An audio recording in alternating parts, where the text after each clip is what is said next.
જય હિન્દ વિદ્યાર્થી મિત્રો, હું ચિરાગ બરાડ। તો મહેસાણા જિલ્લામાં નવોદય 2026માં કેટલું મેરિટ રહેલું છે અને આગળ વેઇટિંગ લિસ્ટની વાત કરીએ તો વિદ્યાર્થી મિત્રો, જે પણ વિદ્યાર્થીઓ હાલમાં મહેસાણા જિલ્લામાંથી નવોદયની પરીક્ષા આપેલી છે એમને અત્યારે હાલમાં નવોદયનું રિઝલ્ટ જે છે મહેસાણા જિલ્લાનું આપણે જોઈએ તો પહેલાં તો સૌ પ્રથમ વાત કરીએ તો મહેસાણા જિલ્લામાં કુલ 10 તાલુકા એટલે કે 10 બ્લોક છે। હવે તમે તમારા એડમિટ કાર્ડમાં જોઈ શકો છો કે તમે કયા બ્લોકમાંથી નંબર થી તમે આ એક્ઝામ આપેલી છે। તો આ બ્લોક નંબરનું જે પણ અહીંયા લિસ્ટ આપેલું છે એ તમારા જિલ્લાની તમે સ્કૂલમાં જે પણ જિલ્લાની સ્કૂલ અથવા તો જે પણ જિલ્લાના તાલુકામાંથી તમે એક્ઝામ આપેલી છે એનું તમને અહીંયા બ્લોકનું જે છે એ તમારા એડમિટ કાર્ડમાં તમે જોઈ શકો છો।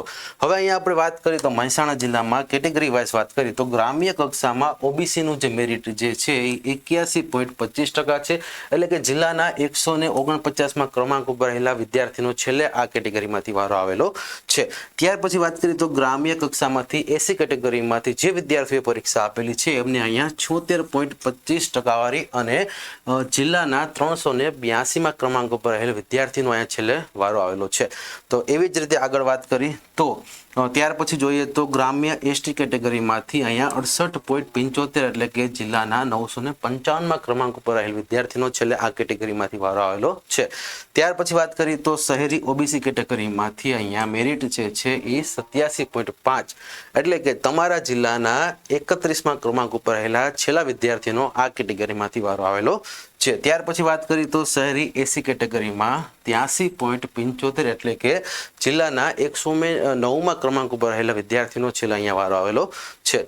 એ જ રીતે આગળ વાત કરીએ તો શહેરી ડિસેબલ કેટેગરીમાં અહીંયા માત્ર 45%માં મેરિટ છે અને જે જિલ્લાના 3748માં ક્રમાંક ઉપર રહેલ વિદ્યાર્થીનો છેલ્લા અહીંયા વારો આવેલો છે।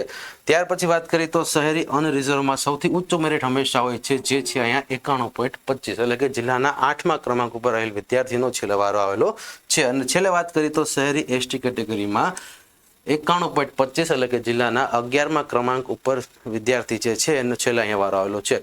હવે તમારે પણ જો આ બધી કેટેગરી મુજબ અહીંયા થોડાક પ્લસ માઇનસ માર્ક છે તો એનો મતલબ છે કે તમારે હવે વેઇટિંગ લિસ્ટમાં તમારો સમાવેશ થઈ શકે છે।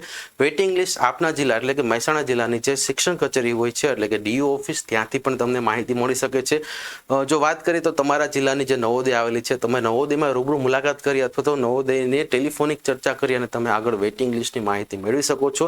વિદ્યાર્થી મિત્રો, જ્યારે પણ બધા જિલ્લાના અલગ અલગ જે વેઇટિંગ લિસ્ટ આવશે ત્યારે સૌપ્રથમ તમને આ એમ્બિશન એક્ઝામ યુટ્યુબ ચેનલમાં પણ તમારા જિલ્લાની વેઇટિંગ લિસ્ટની માહિતી મળશે। તો અત્યારે જ આ ચેનલને સબસ્ક્રાઇબ કરી રાખો। વિડીયો પસંદ આવેલો હોય તો લાઇક કરી અને આપના બધા જ ગ્રુપમાં શેર કરો જેથી મહેસાણા જિલ્લામાંથી જે પણ વિદ્યાર્થીઓ પરીક્ષા આપેલી છે એમના સુધી સચોટ માહિતી પહોંચે। તો અહીંયા સુધીમાં આ વિડીયોમાં જે પણ માહિતી છે આવનારા સમયની વેઇટિંગ લિસ્ટની જે પણ મહેસાણા જિલ્લાની આવશે ત્યારે આ ચેનલ ઉપર તમને મળી જશે એની માહિતી। જય હિન્દ, જય ભારત।